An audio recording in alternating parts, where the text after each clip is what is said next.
Lalo namang dumami ang mga lugar na tinamaan ng fish kill sa Laguna, pati mga nagtitinda ng isda, umaaray na. Tumumal daw kasi ang kanilang benta. Ikwento mo, June Loyola.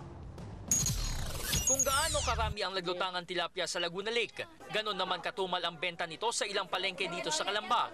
Natatakot daw kasi ang mga namamalengke na mabalitaan ng tungkol sa fish kill. Napanood ko sa TV, ay may lason nga daw ang tilapia ang tabang. Ay hindi kami nabili ngayon.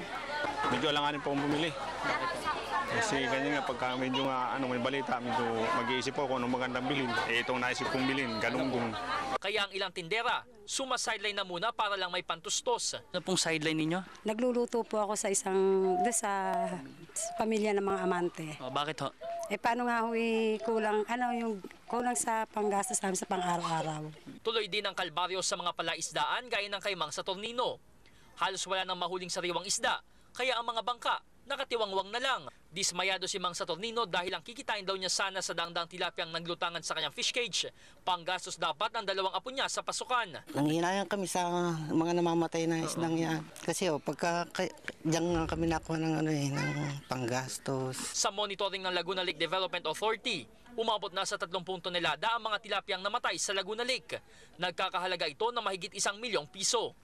Bukod sa Calamba, tinamaan na rin ng fish kill ang mga bayan ng Los Baños, Pakil at Pangil sa Laguna.